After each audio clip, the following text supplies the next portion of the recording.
Bonjour, je suis Marie-Dominique Bradford, la fondatrice de 3 x 20, la première box de vin en France depuis 2010. J'ai créé 3 x 20 pour partager les incroyables découvertes que je fais dans le vignoble depuis longtemps maintenant, et j'ai grand plaisir à raconter toutes ces magnifiques histoires et partager ces expériences que je fais auprès des vignerons et des vigneronnes depuis si longtemps. Et je suis vraiment ravie aujourd'hui de vous présenter les vins des box du mois de décembre. Pour rappel, 3 x 20, c'est la première box de vin en France depuis 2010. On fête les 10 ans de 3 x 20 cette année et c'est magique, c'est 10 ans absolument merveilleux. C'est des centaines de vignerons qui sont arrivés un par un, 20 par 20, chez tout un tas de gens qui nous suivent, qui sont fidèles et qui en redemandent. Et donc je continue inlassablement à aller fouiller partout, dans tous les recoins de la France, pour vous trouver des vins absolument incroyables. Donc, au mois de décembre, nos heureux abonnés ont reçu leur vin de décembre. Voilà le petit livret qui accompagne chaque box.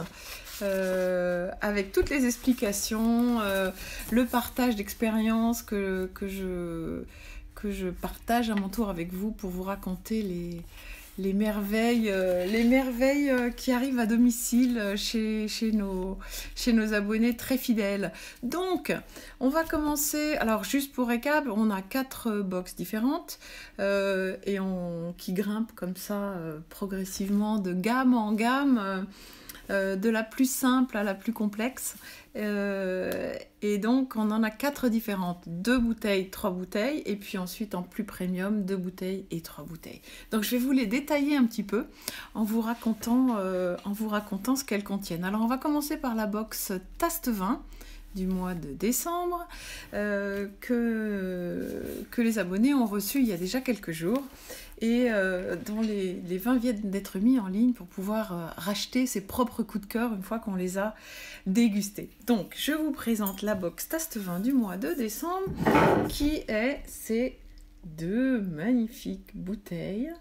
Je vais vous les présenter une par une maintenant, en vous racontant un petit peu leur histoire. Alors, tout d'abord, la première bouteille qui est un vin blanc de Loire, de la région de Nantes, où on trouve une appellation qui n'avait pas très bonne réputation à l'époque, parce que les vins étaient un peu dilués, pas très intéressants, franchement un peu de la piquette en blanc. Il faut dire ce qui est, c'est tout à fait vrai. Et puis depuis quelques années, le renouveau du pays nantais a vraiment changé, dans le muscadet notamment, et également dans cette autre appellation qui s'appelle Gros Plan du pays nantais. Et dans cette appellation, il y a un cépage incroyable qui s'appelle la Folle Blanche. Et la Folle Blanche, en fait, c'est un cépage autochtone qui est natif de la région. Et ça, c'est vraiment super. Et j'aime beaucoup, toujours, mettre en avant les cépages natifs des régions, parce que s'ils sont là, c'est qu'ils ont une raison d'être, et c'est qu'ils sont très adaptés à la fois au terroir, mais également au climat. Donc c'est avec grande joie que je vous ai proposé cette Folle Blanche du pays nantais. Et l'incroyable avantage, c'est que ça ne fait que 11 degrés d'alcool. Et un vin qui fait 11 degrés, c'est très appréciable quand on veut commencer à l'apéritif, par exemple. C'est typiquement le genre de vin qui est magnifique à l'apéritif. Mais là, en cette période du mois de décembre, il est particulièrement idéal avec les huîtres. Et les huîtres, comme il y a un petit goût un petit peu iodé, un petit peu salin, ça va très bien avec l'élevage sur lit, dont ce vin a fait l'objet au cours de son élevage. C'est-à-dire qu'on garde en fait, ce sont les levures mortes de fermentation qui restent en contact avec le vin et qui le nourrissent, et qui lui donnent un petit peu ce gras, cette chair et cette finale un petit peu saline. Évidemment, avec les huîtres salins, ça va absolument merveilleusement Bien. Donc voilà, voilà un vin qui est produit par la famille Lieubeau. C'est rigolo, c'est leur ancêtre a été trouvé orphelin, a été trouvé sur les marches de l'Hôtel-Dieu à Nantes. Et, et voilà, c'est de là qu'est venu, c'est un lieu qui était beau, l'Hôtel-Dieu, évidemment, beau symbole. Et donc la famille est très très fière d'avoir ce nom qui est magnifique. En tout cas, ils sont en conversion bio. Donc ça, c'est le millésime 2019. Dès le millésime 2020, ils seront certifiés en bio, mais ça veut dire qu'ils ont déjà commencé depuis un bon moment à cultiver leurs vignes en bio. Vous savez que c'est quelque chose qui est très important pour moi. Comme je me déplace beaucoup sur le terrain et que je regarde ce que font les viticulteurs, je m'assure toujours que même s'ils ne sont pas certifiés bio, ça, pour moi, ça n'a pas une énorme importance. L'essentiel, c'est qu'ils aient cet engagement vraiment pour respecter la terre qui donne ces si beaux raisins et ensuite ces si beaux vins. Voilà, donc ça c'est la première bouteille de la box Test Vin du mois de décembre. La deuxième bouteille, c'est une bouteille de vin rouge cette fois.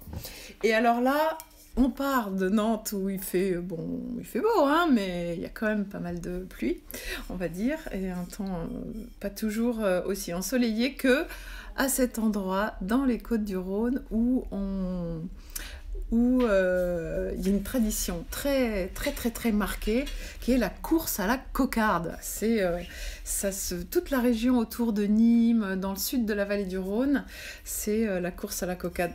Donc ce vin, c'est un petit peu un hommage à ça. Loubiou, ça veut dire le taureau, hein. Et c'est un Côtes-du-Rhône village, Signargues. Alors, juste pour petite parenthèse pédagogique, dans la vallée du Rhône, dans le sud de la vallée du Rhône, il y a l'appellation Côtes-du-Rhône. On en trouve un peu dans le nord de la vallée du Rhône aussi, mais surtout au sud. Et l'appellation Côtes-du-Rhône est très vaste, et puis à l'intérieur, il y a quelques petits villages qui ont le droit d'adosser le nom du village à Côtes-du-Rhône. Donc il y a Côtes-du-Rhône, Côtes-du-Rhône village, qui représente pas mal de villages d'appellation, de qualité de terroir un peu supérieure. Et puis au-delà de ça, il y a Côtes-du-Rhône village avec le nom du village. Celui-là, c'est Signargues, c'est pas le plus connu. Mais ça, vous savez que j'adore ça. C'est pas le plus connu, mais c'est du côté de Tavel et de Lirac. Vous voyez, il y a tout un tas d'autres Côtes-du-Rhône villages avec le nom du village. Je sais pas, je pense à Visan, à Vinsobre, à tout un tas d'autres. Mais là, on est du côté Gard. Donc, de l'autre côté du Rhône, il y a Châteauneuf-du-Pape. Donc, c'est à peu près dans vraiment la partie sud. Et là, il y a deux frères, la famille Crouzet, qui sont, mais alors, hyper intéressants. Ils racontent leur travail de manière absolument géniale. Et j'ai complètement craqué pour ce vin. Je connaissais déjà une autre cuvée de chez eux, et là j'ai craqué pour la cuvée Prestige.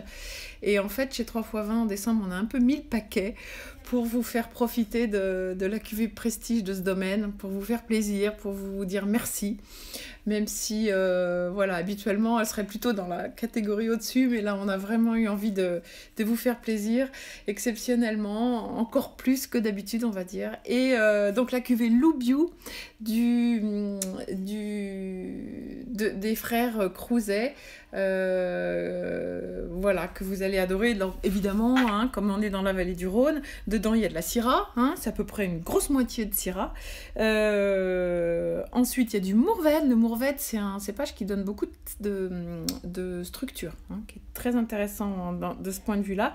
Et puis un petit peu de Carignan pour donner de la fraîcheur. Donc chaque cépage apporte son importance. Voilà.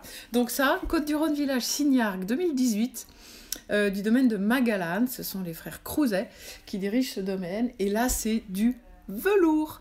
Du velours, un toucher de bouche absolument enveloppant, caressant, avec une bonne petite structure en finale qui fait un petit kick de fin de bouche. C'est magnifique, c'est une cuvée magnifique. Et pour un peu plus de 10 €, franchement, c'est difficile d'atteindre ça à cette qualité-là, on va dire.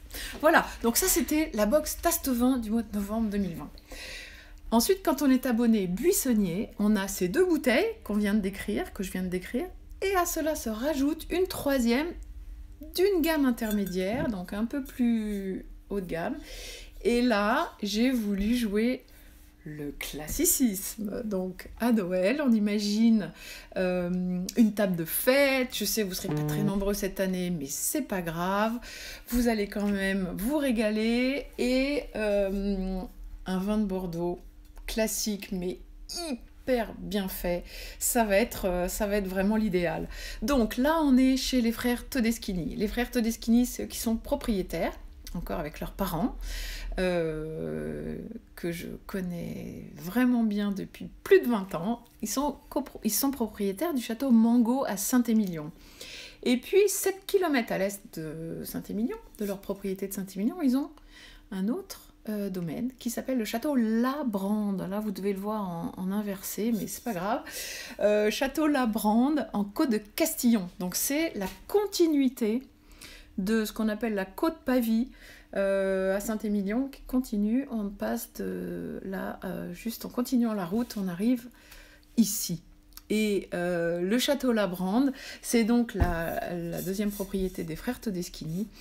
Et ce sont des garçons qui ont engagé la viticulture en bio pour la famille. Ils ont fait tout un tas d'essais, ils ont commencé il y a très très très très longtemps, ça y est, ils sont presque à la certification, mais ça fait des années qui sont en conversion, qu'ils ont fait des essais, qu'ils ont essayé différentes méthodes, qu'ils ont réfléchi en profondeur à la manière d'organiser leur vignoble, de replanter des arbres, des buissons, des haies pour faire pour reconstruire un écosystème qui soit cohérent avec leur manière de voir les choses. Et c'est incroyable la différence qualitative qu'on a dans les vins. Moi qui les connais depuis plus de 20 ans, j'ai vu la progression et je suis fière de leur travail. C'est vraiment des gens que j'admire, qui ont une exigence qualitative qui est absolument phénoménale et admirable. Franchement, je suis impressionnée par le travail. Et là, c'est le millésime 2016. Donc 2016 qui commence à être hyper agréable à boire maintenant. Alors là, on est rive droite à Bordeaux, côté Saint-Émilion, c'est-à-dire qu'il y a une majorité de Merlot. Ça, c'est toujours le cas, il y a toujours une majorité de Merlot, et qui est complétée par du Cabernet Franc, et puis un petit peu de petit verre d'eau, ce cépage qui ajoute la petite épice supplémentaire qui représente un vrai plus pour les assemblages. Voilà. Évidemment, un élevage en fût de chêne, ils ont un très beau parc à barriques choisi très, très intelligemment pour être sûr d'avoir une belle provenance de futaie, vraiment du travail de haut vol, vraiment exceptionnel. Et je suis hyper contente que les abonnés buissonniers puissent en profiter. C'est comme une récompense finalement pour leur travail, et j'espère que ce sera une récompense sur vos tables également. Voilà pour le château La Brande en Côte de Castillon 2016. Pour compléter cette description et avoir les 3 vins des box Taste Vin et Buissonnier du mois de décembre. Voilà. Bah écoutez, amis Taste Vin et Buissonnier, c'était pour vous. Je vous remercie beaucoup. On va ensuite passer aux abonnements premium de 3x20 qui s'appelle Échanson. Échanson, le nom a été choisi, c'est un peu l'ancêtre du sommelier. C'est un petit clin d'œil à l'historique du choix des vins, en fait, de la rigueur de sélection avant de montrer à la cour les vins choisis. Il fallait qu'il y ait une espèce de sélection en amont qui était faite par les échansons. Voilà. Donc échanson, c'est toujours 2 bouteilles de vin rouge premium. Donc la gamme, la haute gamme de 3x20. Et c'est toujours 2 bouteilles de vin rouge. Il n'y a jamais de vin blanc dans la box et chansons. Pour avoir du blanc, il faut souscrire à la box cachotier qui reprend les 2 échansons plus une bouteille de vin blanc pour compléter et avoir ainsi 3 bouteilles. Donc, échansons, 2 bouteilles. On va commencer par une découverte vraiment superbe d'un domaine qui vient de naître, en fait, il s'agit de Philippe Viette, qui est installé à Morgon et qui produit surtout du Régnier, la dernière des appellations des crus du Beaujolais, avec des gamets de haute volée, des très très très vieilles vignes absolument intenses et complexes et vraiment vraiment vraiment superbes. Donc ce Philippe Viette, j'ai été très touchée par son histoire, j'ai surtout été très touchée par son vin avant de connaître son histoire pour remettre les choses dans l'ordre. En fait, il n'était pas vigneron à l'époque, très amateur, très admirateur du travail de viticulture, mais il était informaticien, il travaillait dans un gros cabinet de conseil à Paris, et puis un jour il est tombé malade. Il est tombé malade et quelques chimios plus tard, il a vraiment eu envie de changer de vie. Et à ce moment-là, il est allé reprendre des études de viticulture dans la célèbre Viti à Beaune. Et il a fait des séjours chez des viticulteurs très connus à plusieurs endroits. Et puis il a posé ses valises à côté de Morgon. Il était très très inspiré par un autre viticulteur qui lui a appris beaucoup et pour qui il a beaucoup de reconnaissance. Et donc le voici à Régnier. Régnier, toute petite appellation, c'est un des 10 crus du Beaujolais. Et comme c'est une extension de la Bourgogne, finalement il y a aussi cette notion de cadastre et de parcellaire, on appelle ça le parcellaire, et de faire des vins qui sont un vin, une parcelle, ou une parcelle, un vin. Et on n'assemble pas forcément, sauf peut-être parfois dans certaines cuvées un peu d'entrée de gamme, mais en tout cas, on travaille à la bourguignonne, une parcelle, un vin.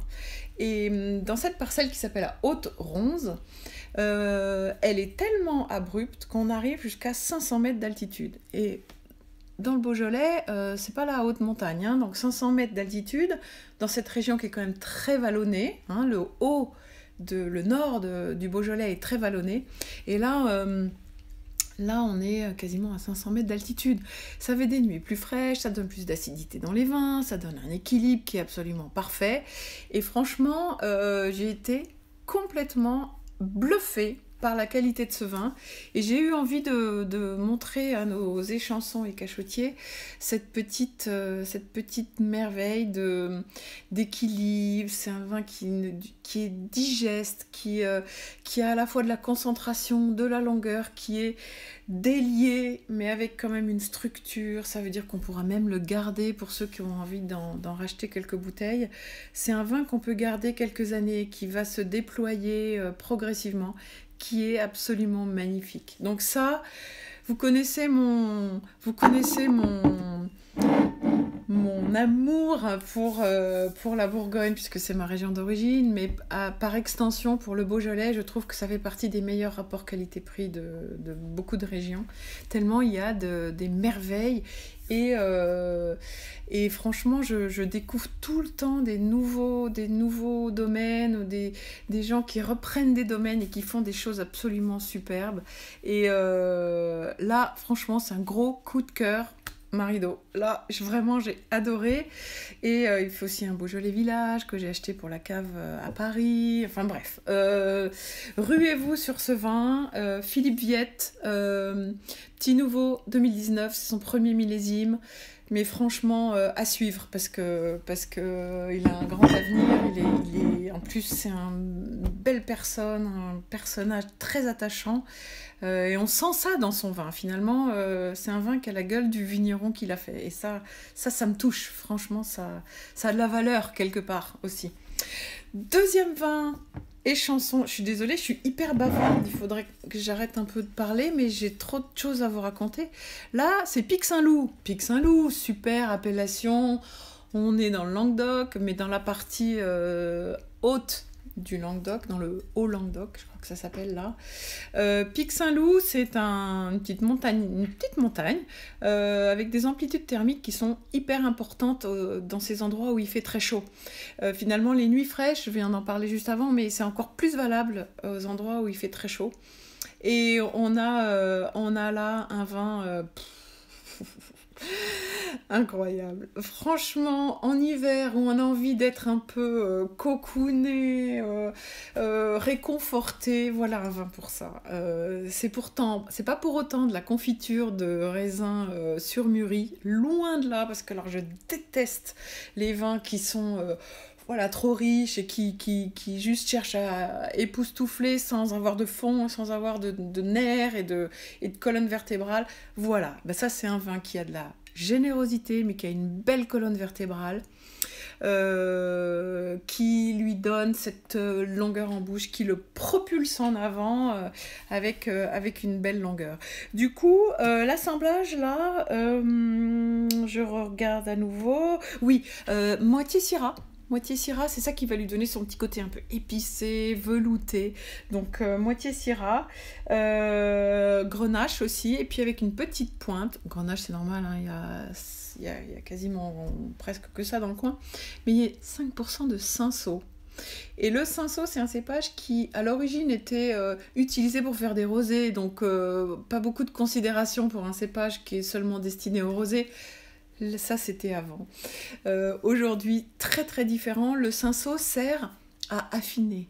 C'est un peu le pinot noir du Languedoc, quelque part. Un peu exagéré, mais pas tant que ça.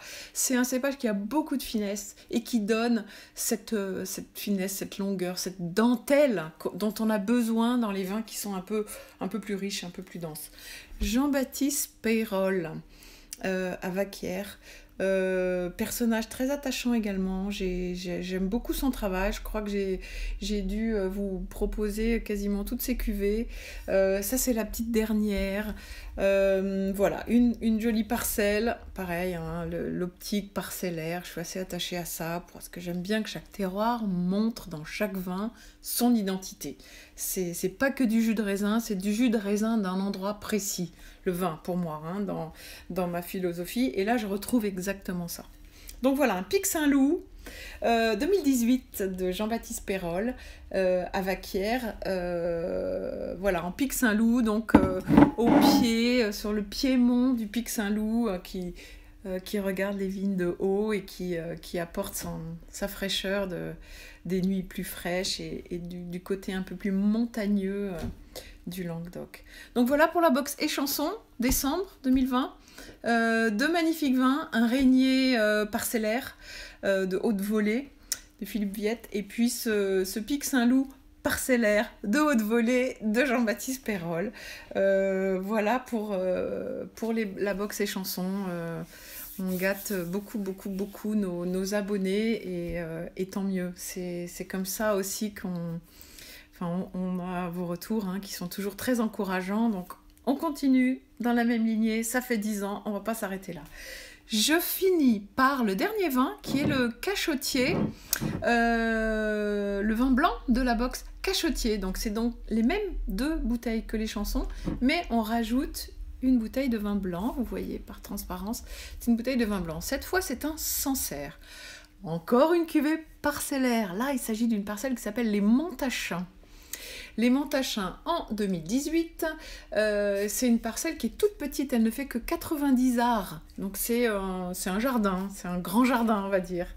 Et là on est chez Éric Louis qui est installé à Tauvenay, à Sancerre, et qui fait tout un tas de très très jolis vins que j'aime beaucoup, pareil depuis longtemps, c'est quelqu'un que je connais depuis longtemps, je suis allée très souvent chez lui, j'adore partir en 4x4, aller voir les fins fonds des petites parcelles et regarder par terre et qui me montre la taille et comment il s'occupe, comment il bichonne ses vignes, c'est génial. Il a aussi commencé sa conversion en agriculture biologique.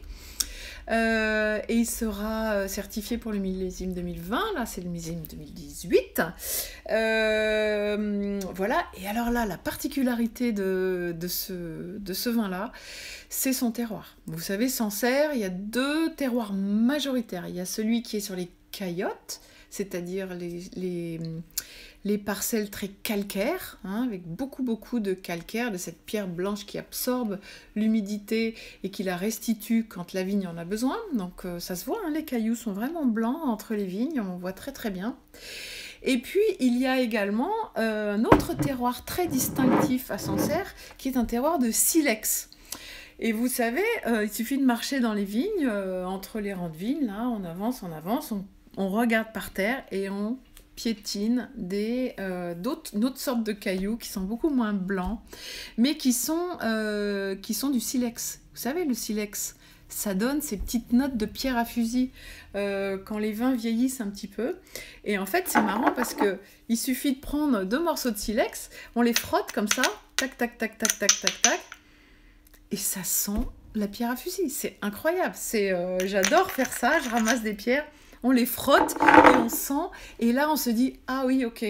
Donc la minéralité que je retrouve dans les Sancerre ou dans les Pouilly fumées ou à Chablis, dans certains coins aussi, hein, il y a pas mal d'endroits qui sont sur un sol de silex, mais à Sancerre c'est particulièrement marqué. Et là on frotte, on sent et on comprend pourquoi on a une récompense en gardant les vins de Sancerre, parfois 2-3 ans, ça suffit pour ressentir ce côté un peu fumé. Pour ça que d'ailleurs l'appellation d'à côté, de l'autre côté de la Loire, s'appelle Pouilly fumé, parce qu'on a ce truc de pierre à fusil et d'odeur de fumée. C'est vraiment impressionnant. Donc j'ai eu envie de vous montrer ça. Ça sent pas la pierre à fusil tout jeune comme ça, hein, très honnêtement. La cherchez pas en ouvrant la bouteille et en tournant, vous le trouverez pas. Par contre, si vous avez l'occasion d'en racheter quelques bouteilles et de le sentir, celui-là ou un autre d'ailleurs, c'est vraiment partout pareil, vous allez avoir cette belle impression et cette espèce de récompense d'avoir attendu un petit peu. Voilà. Donc ça, Sancerre, quand on ouvre une bouteille de Sancerre à un repas de fin d'année, on a un peu le choix, hein. Si vous avez la chance de pouvoir servir du homard par exemple, récompense, même avec les huîtres, récompense, à condition qu'elles soient un peu plus charnues, hein. Plutôt les huîtres un peu plus grasses, hein, avec un vin, parce que ça c'est un vin qui a quand même de la présence et de l'ampleur, hein. Ça ira aussi très bien finalement avec les volailles, hein. Vous savez, la viande blanche, voilà. Si vous faites du poisson, même avec du saumon fumé, comme c'est élevé en fût de chêne, il y a un côté un petit peu boisé avec le fumé du saumon, c'est super. Bon voilà, en tout cas, voilà, tous ces vins que je vous ai présentés sont des vins qui pourront tout à fait être servis à vos repas de Noël, ou si vous faites des Noëls en petits morceaux pour pas vous voir tous en même temps et être moins nombreux, vous aurez de quoi faire différents repas et vraiment vous faire plaisir. Voilà, écoutez, je suis hyper contente de vous avoir raconté ces histoires. Les prochaines, ce sera avec les vins du mois de janvier. Je dis rien, évidemment, c'est toujours la surprise, personne ne sait à l'avance ce qu'il va recevoir dans sa box prochaine, hein. Donc ça c'est vraiment la big surprise.